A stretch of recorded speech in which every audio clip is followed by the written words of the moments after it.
नमस्कार. आपलं नाव आणि पत्ता सांगा. माझं नाव आगतराव साहेबराव मारकड, मुक्काम पोस्ट उमरठ, तालुका करमाळा, जिल्हा सोलापूर. ही 1 एकराचा प्लॉट आहे. किती वर्ष झाले बागेला? तर 2.5-3 वर्ष झाले. पहिल्या बाराला आपण 24 टन माल काढला. दीड वर्षात? हा, दीड वर्षात 24 टन माल काढला होता. 1.5 वर्ष लागवड झाल्यापासून 1.5 वर्षात. 100% एसडी वैदिकवर हो, 100%. किती निघेल आतापर्यंत?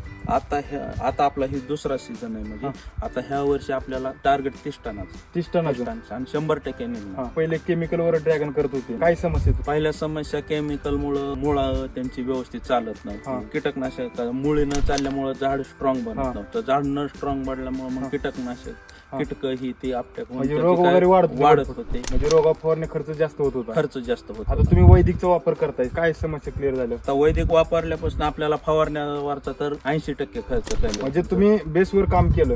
हो. जर तुमची माती जर सुपीक आणि कसदार असेल तर तुमचं पीक जोमदार पीक जोमदार येणार, म्हणजे कुठलीच समस्या येणार नाही. आता तुम्ही मगाशी म्हणले होते की एक फळ तुमचं किती ग्रॅम भरलं होतं? आपलं फळ 1 किलो 18 ग्रॅम पर्यंत आपलं फळ भरलं. मार्केटमध्ये असं तुम्हाला पाहायला भेटतं का एवढं वजनाचं? आता आपण पहिलं दुसरी का कुठं बघितलं नव्हतं, पण आपलं भरलं 1 किलो 18 ग्रॅम पर्यंत. इतरांच्या तुलनेत आपलं मार्केटला फास्ट जात आहे. आणि दुसरा मुद्दा म्हणजे व्यापारी आपल्याला फोन करून बाबा माल आमच्याकडे टाकत जा, भलं आम्हाला तुम्ही 2 रुपये जास्त मागून घ्या, माल टाकत जावा, की तुमच्या मालामुळं आमचं दुसरं सुद्धा कस्टमर वाढते, तुमच्या मालामुळे येते. तर क्वालिटी असेल तर व्यापारी पळत येतो. आता माझी सगळी पूर्ण शेती 15 एकर शेती पूर्ण वैदिक वरच आहे. म्हणजे समस्या काहीच नाही तुम्हाला? समस्या काय म्हणजे खर्च कमी झाला तुमचा? खर्च कमी झाला, उत्पन्न वाढलं. रोप पण मी देतो ती पण पूर्ण एसटीसी वैदिक वैदिकची रोपं देतात. चालेल, धन्यवाद.